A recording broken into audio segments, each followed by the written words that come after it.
There we go.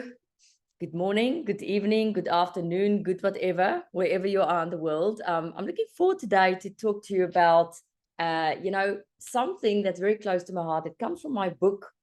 You can see here, if I hold it up like this, the book of sacred prescriptions. I wrote this book in 2019 and I launched it in 2020 because of Mike that threatened me. He said to me, if that book is not finished by 2020, then we're going to have to publish one of your old books that you didn't want published. So I thought, no, gosh, let me just write. And I wrote and wrote and wrote. And wrote. I'm a little bit of a perform under pressure person. So I felt the pressure and the threat worked. And so on my birthday, the 20th of June, 2020, I launched this book. And I wrote this book basically with 10 sacred prescriptions in there. And the way that I did it is that I pretended to write a love letter to 10 people that I know. And I thought the names will not be revealed. The names of those people will never be revealed.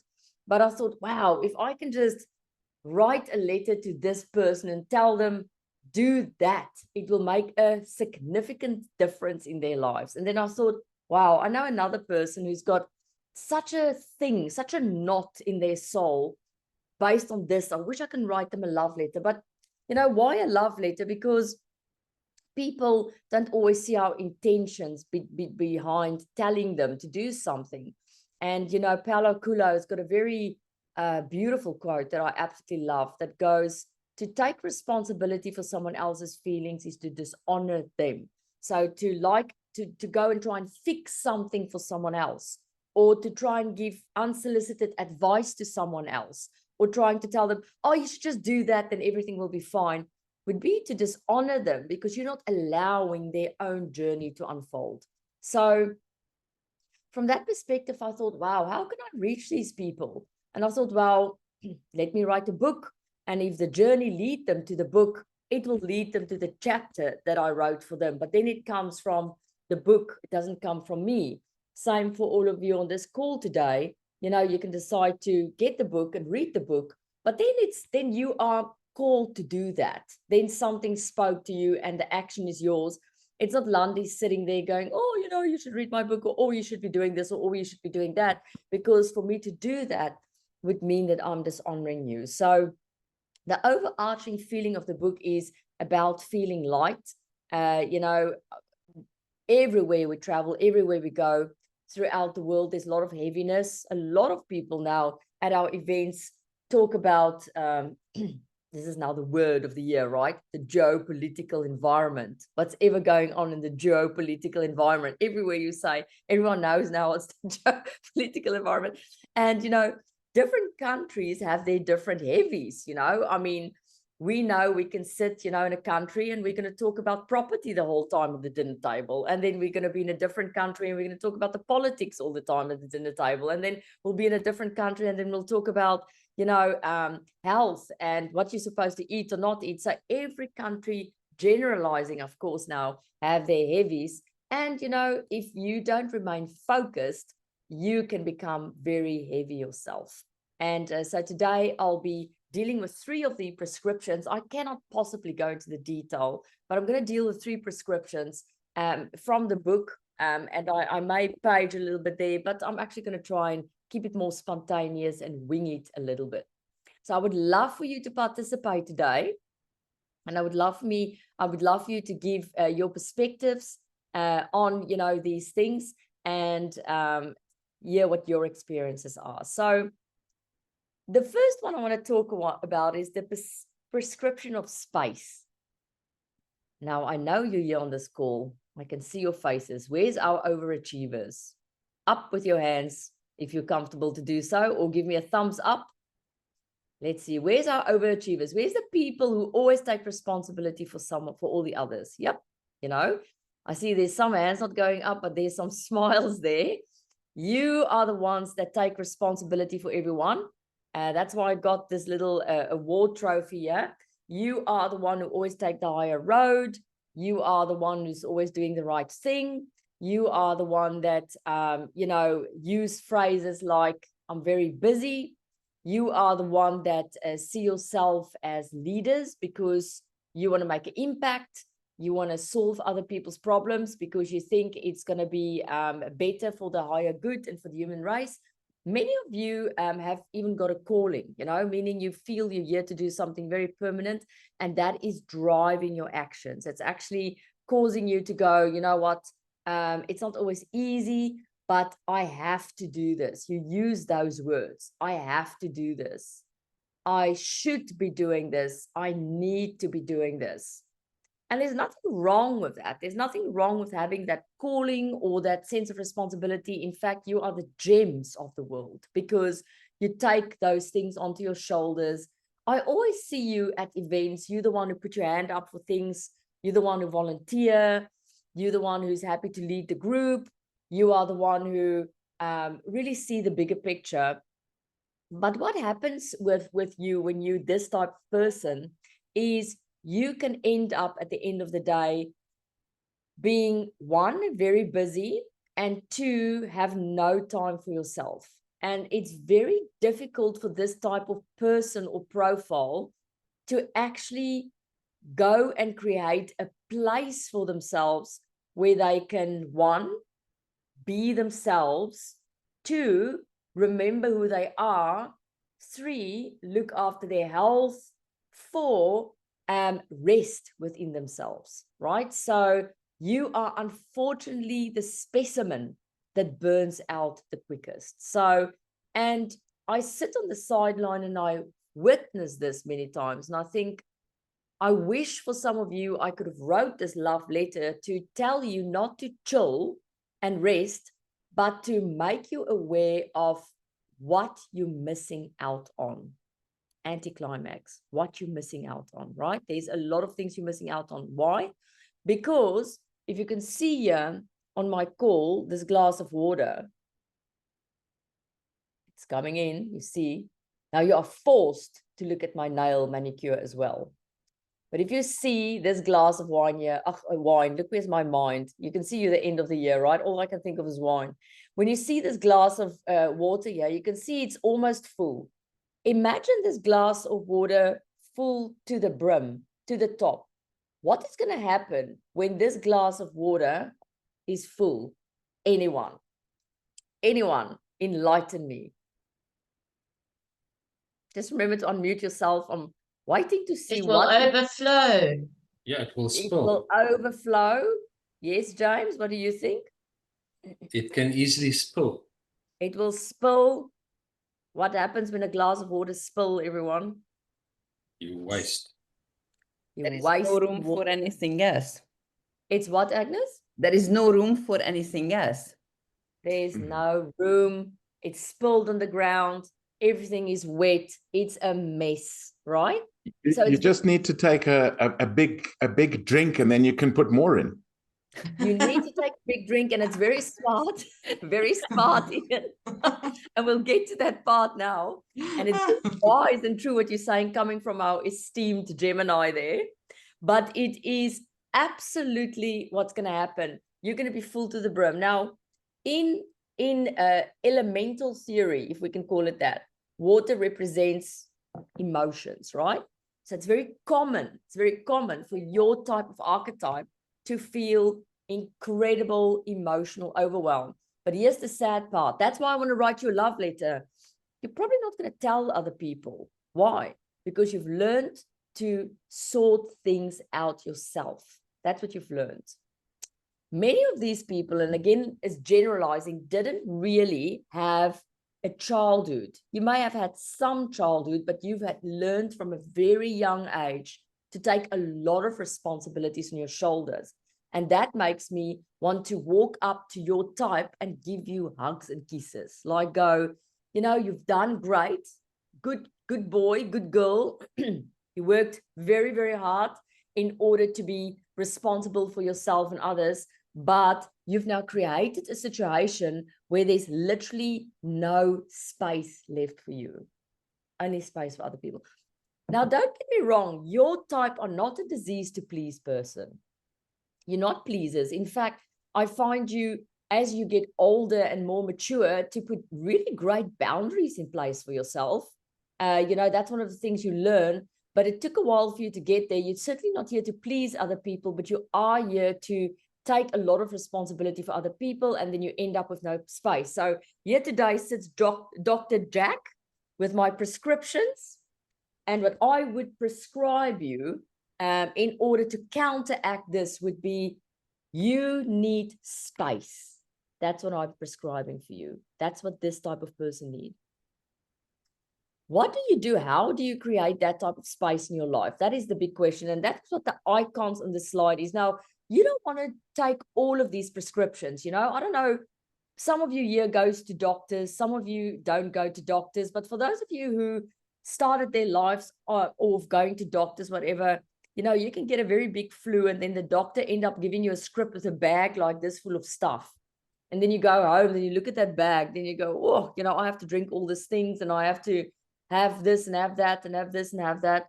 These days, me and Mike are using herbal medicine from Chinese doctors, but we can easily walk out of there with a big bag full of herbs as well, you know. And so see these as your medicines and your herbs in order to go and create that space, but you don't have to drink all of it. So you don't have to take all the pills, right? You can take what you feel is relevant for you and what will work for you. So take what will work for you and leave the rest behind.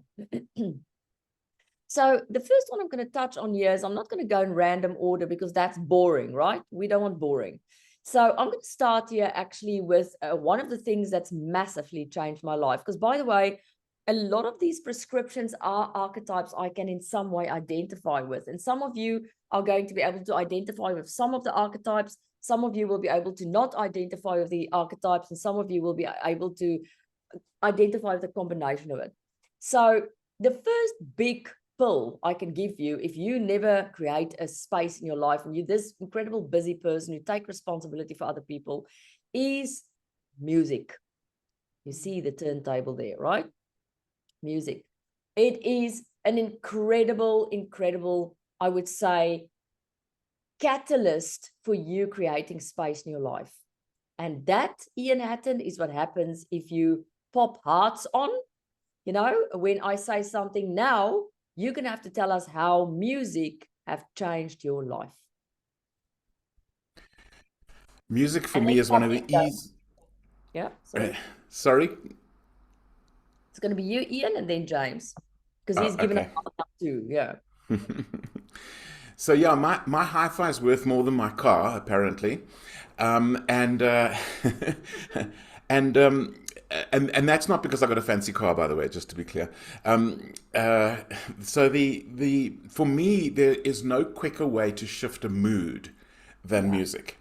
It takes me to different places. I'm not a musician. I don't have the fine motor coordination to play an instrument, but I appreciate so many different genres of music, and depending on what I need and where I'm at, it makes me come alive. It shifts something inside of me.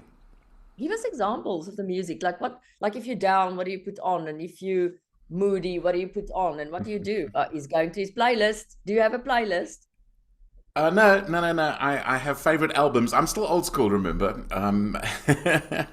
There's nothing wrong So, with that. Do you want to play us you one know, of the no, having grown up with older brothers and sisters in the 1970s, you know, it was Led Zeppelin and Fleetwood Mac and Heart and Supertramp and, you know, all that sort of thing. And each one of those has a big role in my life. But sometimes I'll put on jazz. I love jazz as well. So it depends on what it is. But I remember first discovering, when I was still in high school, putting on one of my brother's Led Zeppelin albums and realizing my entire mood changed for the better. And I went, oh my goodness, this is interesting. It's like a prescription. What was the song? It was A Whole Lot of Love. Can you play that for us? Just a little bit of it, like 10 seconds. Ooh, I don't know how to do that right now. Just give me a moment. Give me a moment. I'll do it with the While you do that, we'll ask James how the music is. Exactly, Fred. You've got it. Thank you for that, Fred. This is the one. And look at Fred's face, how it changes his energy, eh? That, like, Fred, by the way, is like totally into rock. He's a musician himself and into criminology as well. So how interesting of a combination is that? And sort of watch out, right? He's analyzing your behavior. So while you do that, James, tell us how music changes your life. How's it creating space for you? Yes, you know, so frequency treatment has really become part and parcel of complementary and alternative medicine. So when you're an insomniac, or whether you are depressed, or whether you are stressed, if you listen to, there we go, there we go. If you listen to a specific frequency, Yeah, it will raise your vibration. absolutely. And it will be part of medicine. So instead of walking out with 10 different kinds of pills, you know, so maybe give people three different kinds of pills and 6 different kinds of frequencies to listen to. So what I also do is, when I do my morning meditation, I combine my mantra with a gratitude frequency, because Wow. I feel even if you start to wonder and you think of other things, the effect of the music, you cannot delete that. No. Even if a patient is dying, the very last thing that will go, or well, of course, before the heart stops, is hearing. So that Wow. patient that's lying there and he's now on his way to Uppington, which is up, they still hear. They still hear, you know. So Oh, great. frequency treatment is very important of the work that I do, and I like to incorporate frequency treatment, whether you listen to music for relaxation or whether you listen to music for treatment. But music is medicine, It's totally, music is medicine. And it's I love, fantastic medicine. it is. And I love that you said about the audio is one of the last things that goes, because that also means if any one of you are sitting on this call and you know, there's someone terminal in your life or someone that is dying, that you can actually really make use of audio to help them create that headspace.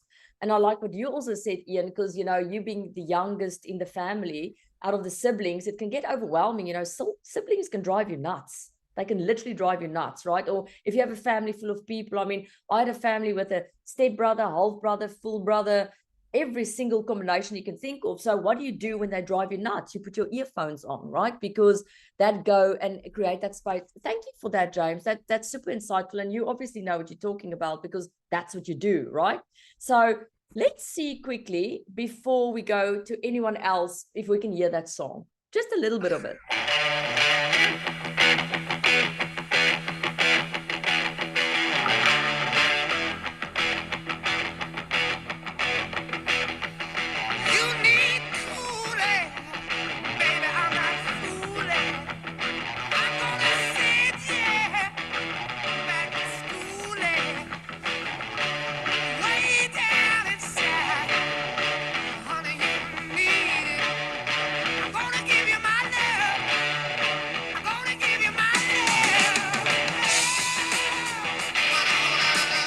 Cool. Thank you, Ian. Gosh, I would have loved to do this for the whole morning, I tell you. Look, it's a huge shifter. It's a huge thing. I can't promote enough that for 2026, you get yourself a playlist, and that this playlist is with music that make you feel good. So if you wake up in the morning and you go, I'm not reaching my goals, I'm not good enough, there's more I need to do, I'm not fast enough, all the things that this archetype say, that you put on that playlist, it's phenomenal. I use it for dancing. So every morning I dance. Wherever I travel with my Bose speaker. Mike wakes up every single morning of his life in the club. Every morning. Like, we would be in a hotel room and he'll be like, my darling, just put it a little bit down, just put it a bit down, because I pump it every single morning, and that's how I start my day. And I believe, like James said, it shifts your state. It has that medicinal effect, right? Ian, you wanted to say something? No, that was it. Oh, you wanted to play your song? Okay. I just wanted to play the song, yeah. That's very, very cool. So I really want you to go and do your playlist and put that together. Now, I want to make use of your curiosity. I want you, Agnes, to pick the next icon on the slide. Pick an icon. The next icon would be the bed. The bed, of course, sleep, right? Now, we are It's sick of early people- morning for me.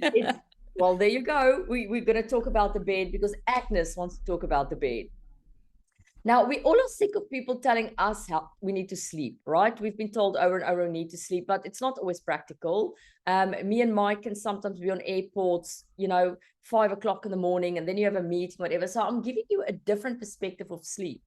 Of course, we have to sleep. We have to sleep long enough. It's not going to serve your brain if you up until late in the evening, blah, blah, blah, blah. We've all heard it. We know the signs, all that stuff. Life happens. I want you to encourage to create more space for sleep. So that means if, you had a very busy weekend, for example, because we think of busyness only as something that happens during the week when you have lots of things to do. But, for a lot of you, depending on your belief system, you'll be in the silly season now, meaning you're going to get quite festive, for a lot of you who's Asian, you're going to be chilling now still until Chinese New Year comes, then your silly season comes. So it's different for different people and different cultures.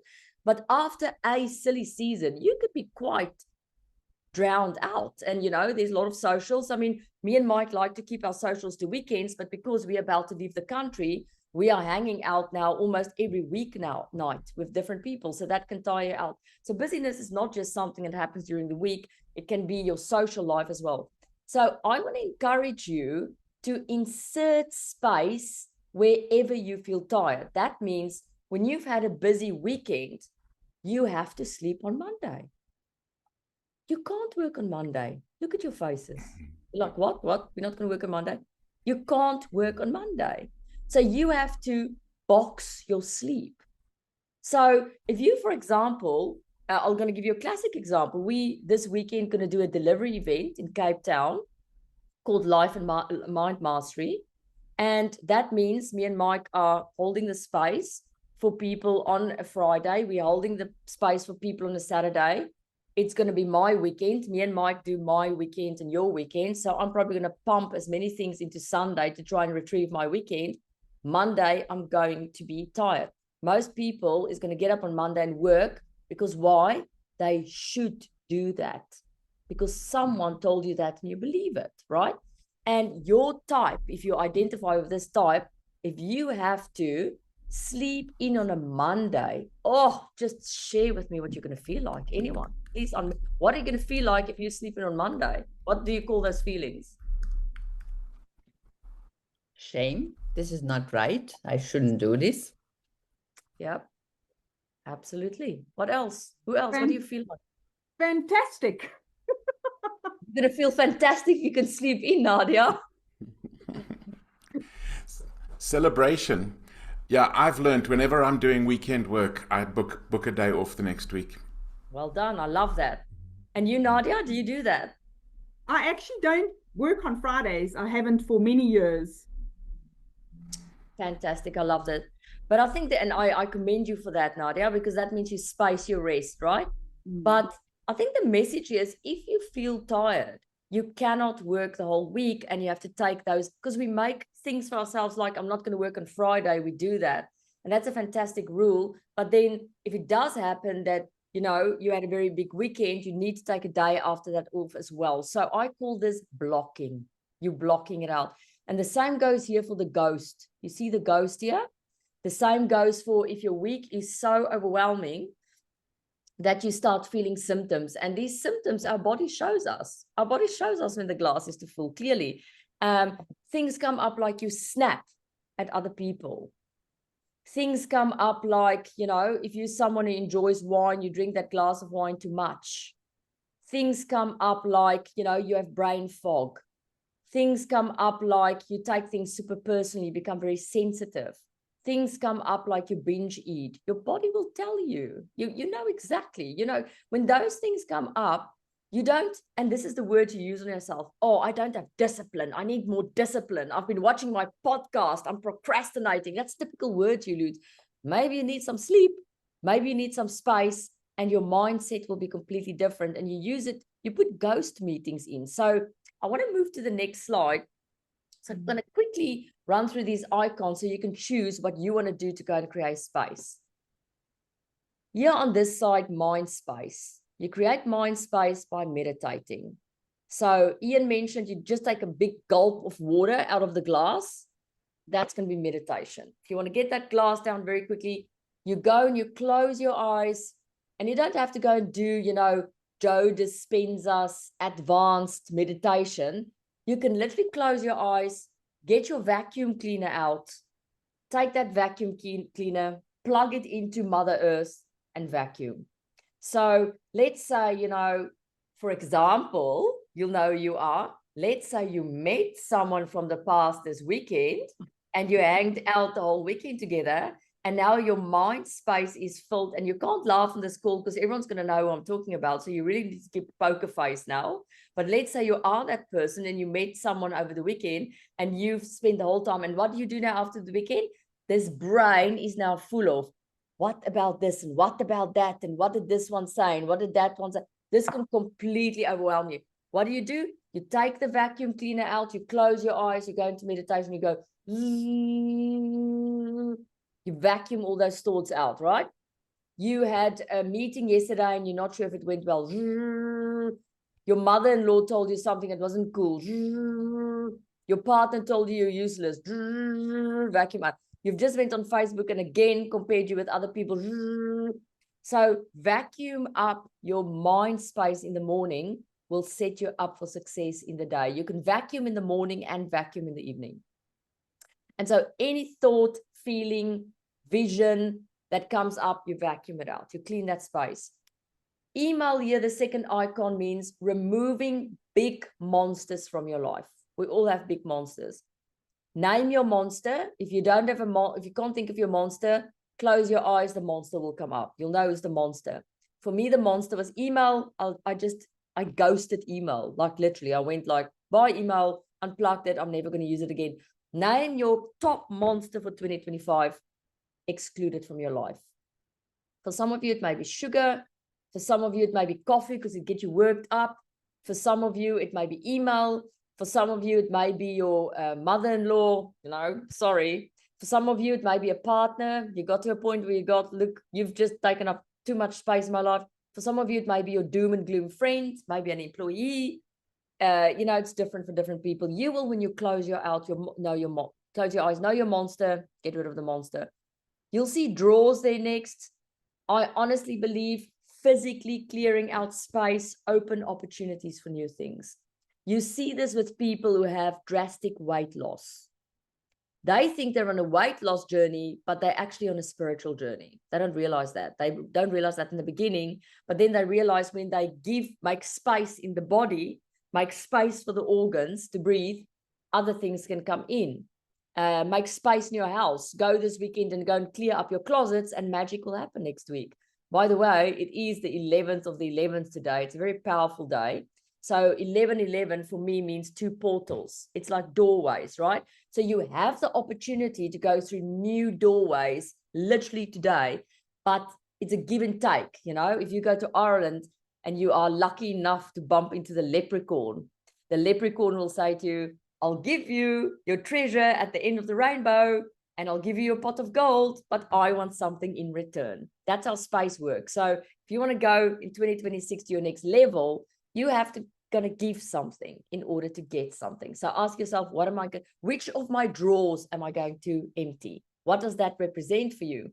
Music is a quick and easy way to vibrationally, as James said, lift your spirits. The calendar year is to go and create space already in 2026. Look at your calendar for 2026. Ask yourself, where do I already want to block and create space for myself in 2026? Put all your birthday parties, all your celebrations, all your holidays, everything in first, and then you see what's left for work. Ouch. This is like for our goal-driven people on here, a bit of a challenge, isn't it? Going to create space first. It's almost like I can see your face, Monet. You're going like, wait a little bit, Landi. Did you just say, I have to block out my calendar? Monet, Clay, me and Mike manage our lifestyle like this. We literally put our calendar out and we go, we want to be home for my mom for Mother's Day, so we need to be there. I want to be home here for my mom for her birthday because she's getting older. I want to make sure I'm there. I want to be actually next year. Mike is the president of the Global Speakers Federation. He has to visit all these associations, but while we're there, we have to go and see this ancient site. While we're there, we want to see this person, this friend. You know, there's an opportunity for us to do that.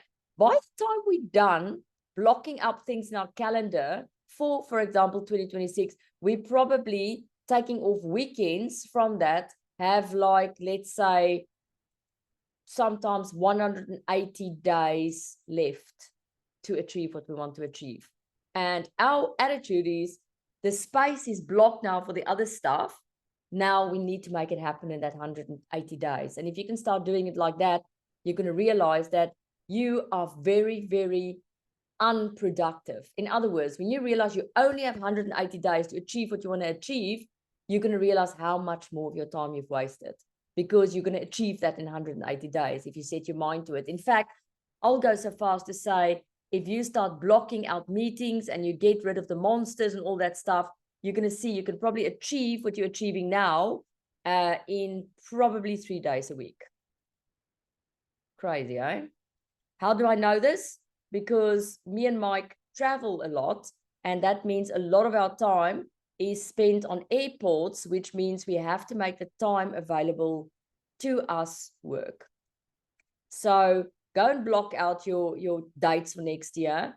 We've put in some ghost meetings. For someone like Nadia, a ghost meeting with herself is a Friday. That's a meeting with herself. We call that a ghost meeting. And then you have to go and start journal. Journaling has the same effect than music.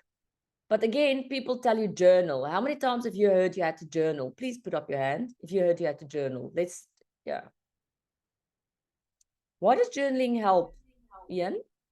Why does it create space for you? I love journaling. For me, sometimes my brain gets overstimulated, and when I can just start writing it down, and I don't have a particular format, I allow it to just completely free flow. Sometimes I have a single word or a single sentence to start with, and then it just goes from there. The net result is always that overstimulation is calmed down, there's peace again, there's space again. Yeah, you literally do what you said, Ian. You take this glass of water and you pour it out. So it doesn't have to make sense. You see, if you're the typical archetype of, I have to be busy, I have to reach my goals, I have to take responsibility for other people, you can't see why you should do something if it doesn't make sense to you.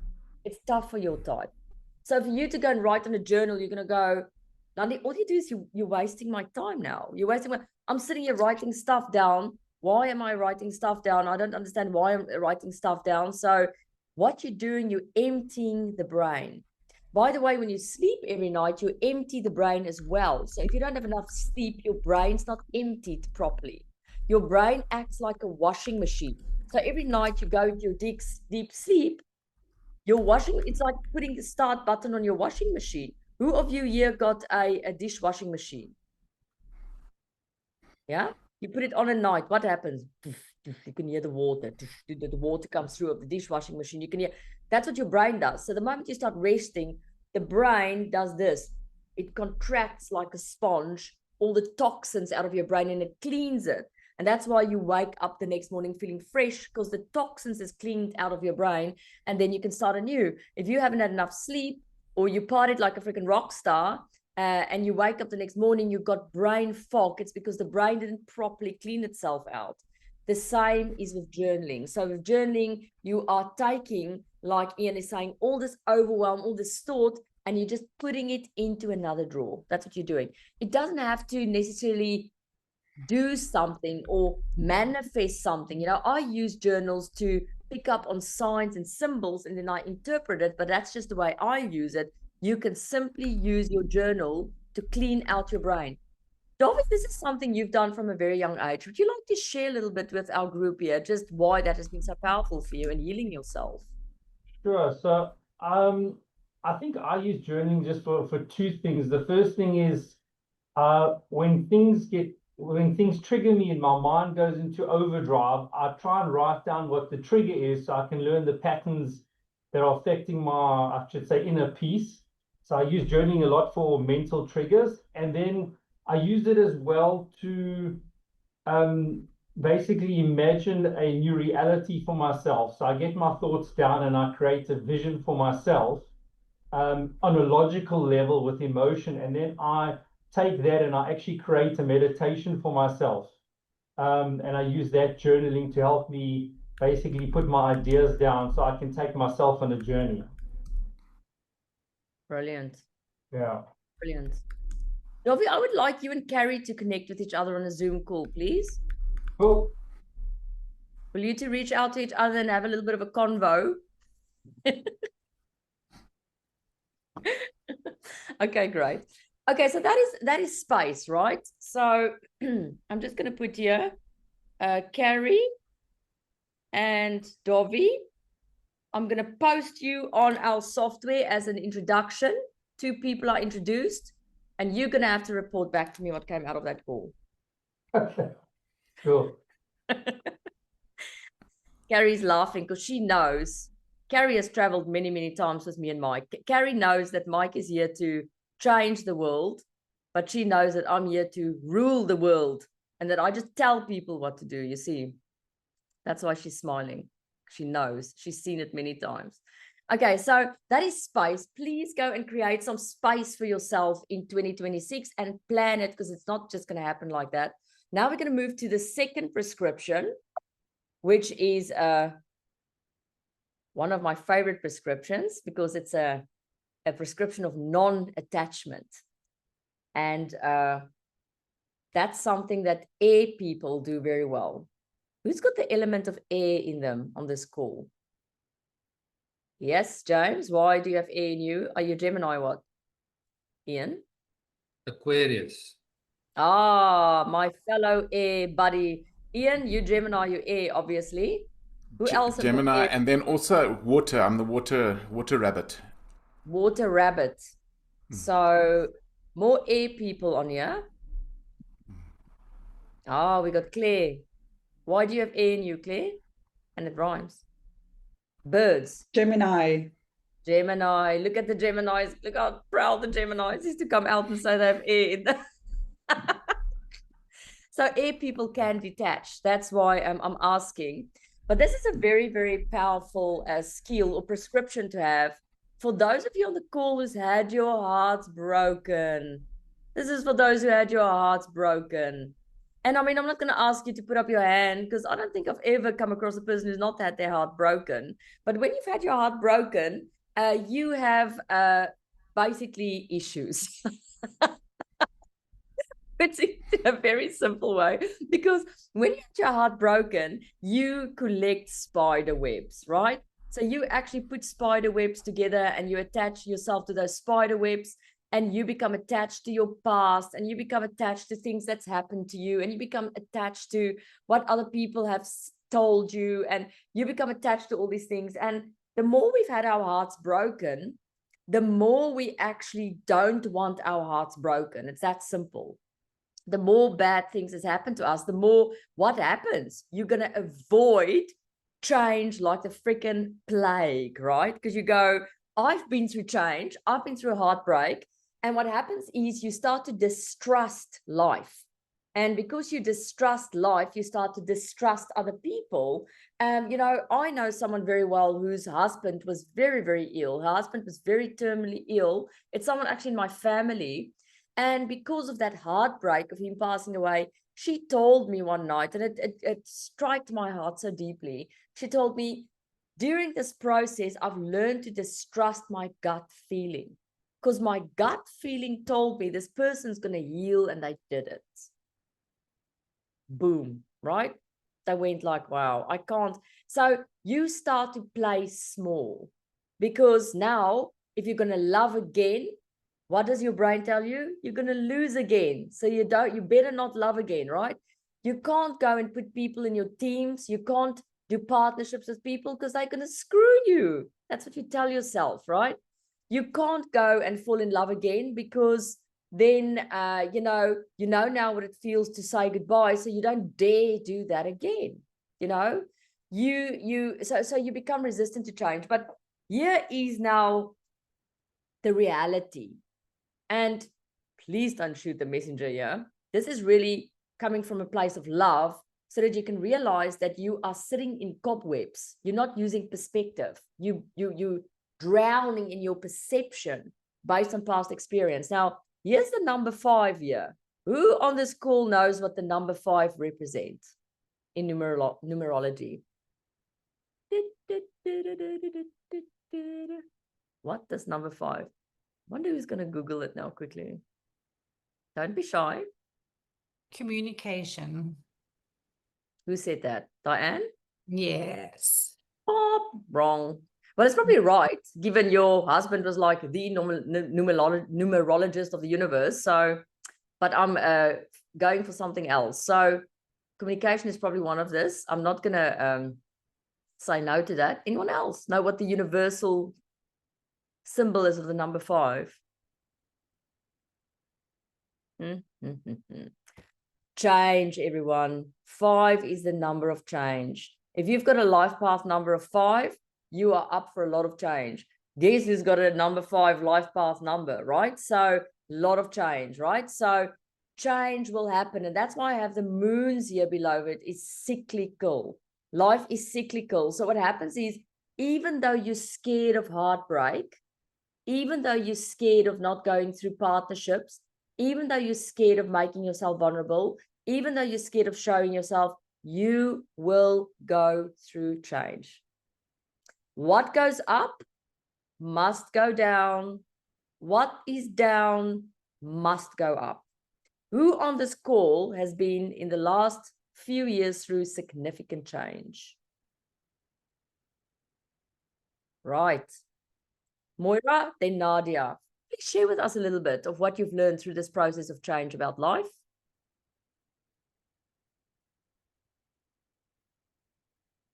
Moira's looking for an unmute button. Oh, what have I learned? What have You you learned never the know. past with this change you've been through? Anything you want to share there about the cyclical nature of life and change and how we cannot run from it? Well, you can't run. You can hide, but it'll find you. Yeah. You want to share? Yeah, I've had massive change, huge change. And it, I have to say, hand on heart, I have grown enormously with every super difficult thing that came my way, except I'm not at the point yet of being supremely grateful for each of them. But I am grateful for what they have led to. Yeah. I wouldn't wish a lot of this on anyone. In fact, I wouldn't.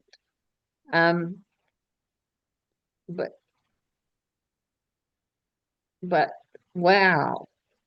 In the last year, I had a serious car accident, last 24 months, very serious car accident, followed by 2 operations, 10 months out of work, like 0 income. And after 10 months, back on my feet, so grateful for that whole journey, what I learned in the intensive care, from more drugs than I ever thought I'd see in this lifetime, and 10 months to get back on my feet, to get 100% mobility back. And then I had 2 months of, just let me at it, just let me back at life, and then 2 months, and then I ended up with a concussion. I thought, nah, you can't make this shit up. But I've learned so much more about the brain. I've learned unbelievable things about what I've learned is who I am, which I knew intellectually, but I didn't know physically. Like, I know I'm not this body. Yeah. I know I'm experience that. You didn't learn it out of a book. You actually experienced it. Life gave you the experience of learning of who you am. And it's a big fat mirror, right? Yeah, and I love theory, but the gap between theory and real life, whoa, yeah, go in there. That's like the Grand Canyon of, it's, yeah. But what have I learned? Number one thing. Give me What the I've number learned one is thing you learn. I have no idea who I am. Yeah. I've spent 70 years in self-reflection and teaching other people to go within, and I'll do that for the rest of my life. And I still don't know the extent of what is possible for me. I have to stop thinking I know what's possible for me and listen to other people, because other people can see it and I can't see it myself. But I can Wow. see what's possible for other people Wow. and bring it forth. So, yeah, I just, Wow. it's, this life, what a trip. What a Mm, trip, and mm. I've learned that you can age younger. Yeah, Age absolutely. younger. I'm in better shape. I was in better shape when I was 50 than I was at 40. I'm in better shape all round at 70. I can I didn't see that. even think I was going to live I this wanted to say long. to you, look fantastic. I have to say, for someone who's been through the mill, and the washing machine and the tumble dryer, and you really, The shredder. I have to commend you. You look fantastic. I wanted to comment you on your skin and your hair, and I thought, okay, I'm not going to be that shallow Not now. out of it yet. But you Not really, out of it yet. but But you yeah, look hot, Moira. You look really good. thanks. I'm intending to look supreme 2026, and I'm go. headed for it. Yeah. Anyway, rah. Thank you for sharing. I want to go Lots to of love, Nadia everyone. quickly. Thank you for sharing, Moira. I really appreciate. Nadia, what have changed and life taught you the last year or so? So I think being with Circle of Excellence, I've learned a lot around the language of the universe, and I've looked into that a lot. Living in the West Coast as well, living in the remote bush, I tapped into that a lot, and even where I'm living now. But I think for me that I like to control everything and the outcomes, and I've had to learn to trust the flow. Yeah, that's a big one, isn't it? Like when the river takes you, the river is going to take you. I think what I'm trying to say with people with non-attachment is it's going to take you with or without your consent.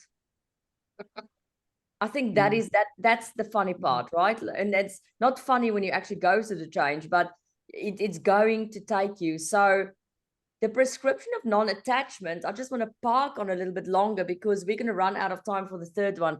You're not going to get your third prescription. You're gonna have to come back for your other prescriptions. Yes, Moira. Wind it up. Oh no, I'm just saying, wind it up. Let's have it all. Wind it up. Let's have it all. So non-attachment is surrender. Non-attachment is saying that I'm not going to be scared of everything and fear everything because of what's happened in my past, because the change is going to come anyway. You're going to fall in love anyway. You're going to get at some stage a diagnosis anyway, some of you. You're going to have breakups. Someone's going to unexpectedly leave you anyway. You may get health scares anyway. You may get the unexpected anyway. So the idea is not to avoid the change, because change is cyclical. That's why I have the moons here. No matter how hard you work, no matter how much you look after your body, doesn't matter what input you put in, there will be a summer. After the summer, there will be autumn. After autumn, there will be winter. And after winter, there will be spring. That is the laws of the universe. So if you come across someone who's in their summer, what must you say to them? I'm really sorry, because autumn and winter is coming next to them, right? When you see someone in winter, you have to celebrate, because next will be coming spring. So if you've sit on this call today and you've had a winter, on the laws of the universe, your spring will arrive. Isn't that good news? If you've been in summer and you've been making hay, baby, and everything have been going well, you need to prepare like the squirrel and start putting away your nuts. That's the reality of life. And that's why we have to non-attach to thinking we can control life. We can control our thoughts. We can control the space we create, like in the previous prescription. We can control the type of people we hang out with. We can control what we eat. But when you go and you speak to people in hospice, especially the nurses that look after the people in hospice, they laugh. Not at the people who's dying, but at what people say on their dying bed, is that I thought I could control things, and it was one of the biggest mistakes I were ever going to make. So you can plant energy, but you can't plant the outcomes. And you need to surrender and detach from that. So in other words, what does these arrows mean here? It means keep your aspirations high, but your expectation low. Especially for those of you who are deeply in love at the moment, right? Because we can be idealistic around things. Keep your aspirations high, meaning you're always going to expect, or you're always going to want to dream about. You're going to dream about the other person in their highest version and you in your highest version. But you're not going to expect them to be perfect in a week. That's unrealistic, right? Now with that, because Moira said, and I've learned when Moira said, you listen. I'm going to now run through the last prescription, but I'm very happy to continue with this series at a later stage. When you talk about non-attachment, you have to constantly create the space, which we've learned about in the first prescription, to discern between when are you in perception, which is not good. If you're in your perception, you are basically making calls and you are having belief systems and judging people and doing things based on the sum total of your experience. The sum total of your experience is 0.0000000.1% of reality. Perspective is you go back to reality. For example, perception would be all women are heartbreakers or all guys can't be trusted. That's simply based on your 0.000000001% of experience. Perspective is there's really good people out there and I've not even met a split of a percentage of them. That's perspective. That's why you need to create space for yourself regularly. Otherwise you lose perspective. And you see, I've put there a aha moment in there for you. Yeah. Yes. Now, I literally got 7 minutes now to go through this whole prescription. So I think we're going to have to redo this. Or do this one, but I'll give you an intro into this one, right? Because I want to give it the time that it deserves. All I'm going to tell you on the sacred prescription of joy is that there's not a lot of people that gives joy a chance. You know, life creeps on us, you know, and again, because of the change that you're going to go through, it's going to steal joy. This steals joy a lot of time, right? So if you want to do any work, don't go and work on your lead generation. Even Mike will now come to me and say, I can't believe you just say it to people, because that's part of what we teach, right? So don't go and work on your lead generation. Go and work on finding joy in your life. And one of the things you can do that is to put on your owl eyes. That's something I write about in this book, in the chapter on joy. In the chapter on joy, I talk about your owl eyes. And you have to start living with owl eyes. So you can do this during your meditations in the morning when you put on your owl eyes. And these are super radar eyes. Like, people are so worried about AI and the robots is going to take us over. Yet we are the technology. We have all these technologies in us. Manifesting is a technology. You know, we've got magic in us. That's technology. The ability to form a deep bond with a person is technology. AI is copying us. AI is just going, oh, I also want to be like that, but they don't have a soul, so they're copying us. So therefore, you don't have to be scared because the technology is in us. So owl eyes is a technology. And so when you have your owl eyes on in the morning, these eyes allow you to see what is stealing your joy. There's joy thieves out there. You can see this little red guy here. joy thief. And what happens if we don't put the owl eyes on every morning, we're going to start feeding the things that steal our joy, right? The American Indians talk about the black wolves and the white wolves. This is such a profound thing in my life for me that I went out and I bought a piece of art that has black on the white side and white on the other side. I didn't buy a wolf, but I bought an angel. It's stunning. And the angel's got the two wings, and half of the angel is dark and half of the angel is light. So every morning I force myself, when I open my eyes, I look at this piece of art and I make a choice. Am I going to choose joy or am I going to choose darkness? That is the choice you make every single day of your life. Are you going to choose better, or are you going to choose bitter? Are you going to choose lightness, or are you going to choose darkness? Are you going to choose the white wolf? Or are you going to choose the black wolf? With some of the clients that I work with on mindset, I get them to put a white teddy and a black teddy on their bed so that they literally roll over it in the morning when they wake up and are forced to make that choice. So your owl eyes, when you put them on every morning, give you the gift of sight to see what is taking it. And it's so different for everyone.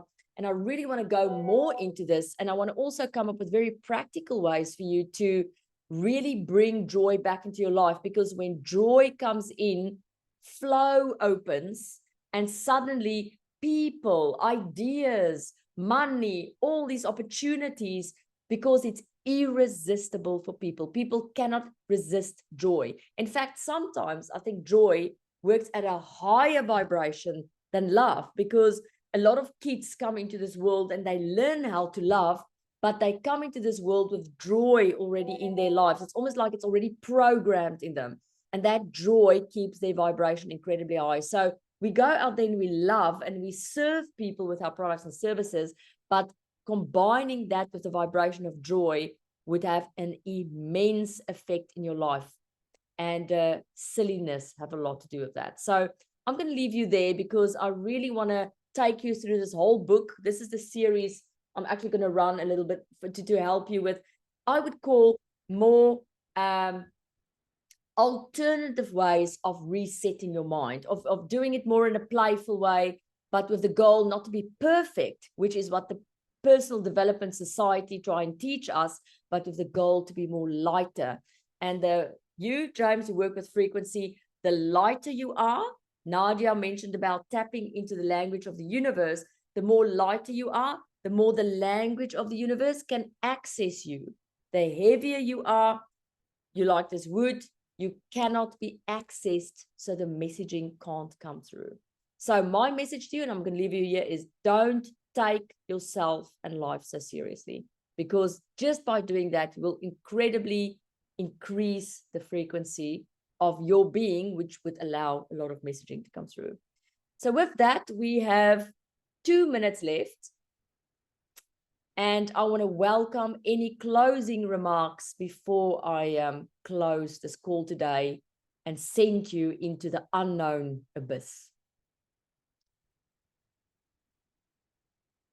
Any ahas for anyone? Everyone who go, I'm going to try this. I think I'm going to try this. Out with it. Don't be shy. Your comment helps other people. Can I say something? Who's that? Who's there? James. Yes, James, please. It might sound negative, but it's not negative. You have never arrived. Life is cyclical. Enjoy the ride.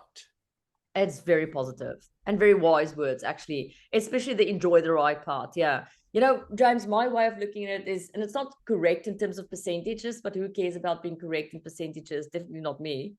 You know, you literally have the choice of, well, that's how I put it. 50% of things I can't control, 50% of things I can control. Boom, accept that. And get ready, gear yourself up for the stuff you can't control. This is something my grandmother said to me a few years before she passed. She said to me, Landi,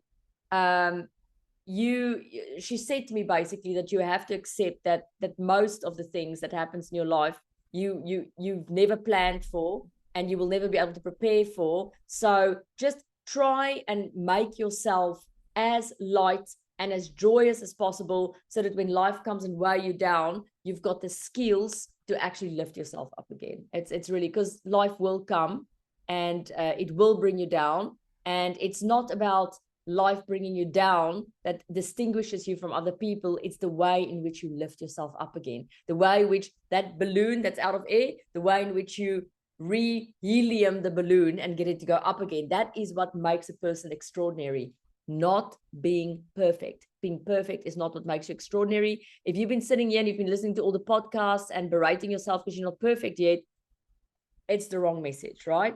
The right message is you're extraordinary.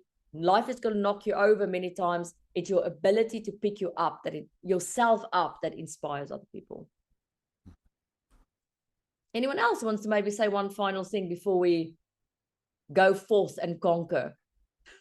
I will just quickly say that, this book that we're launching in a few weeks' time, the last parts in writing it, I've reminded myself every time I write anything that I want to explore play, fun, silliness, and joy in everything I write. And it's coming through, and I'm having so much more fun.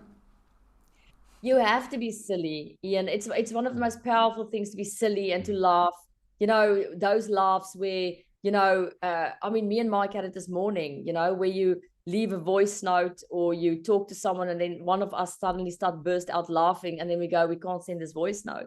And now we're trying to get control of ourselves and the tears are running and we're just incredibly silly, that heals. That heals.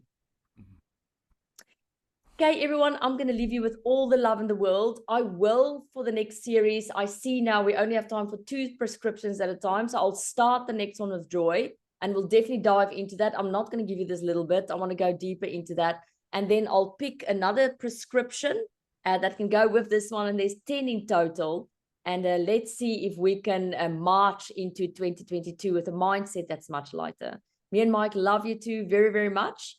We're almost about to hit the road. I think it's the 27th of November. We're gone for 4 months, and I'll definitely be posting like a crazy person. I want to encourage you all to please share your life and your journey and what's happening with you on our online software so that people can get to know you. And Dovi and Carrie, please report back. Love you all. Bye. Bye. That was cool. Oh, look at that. Landi.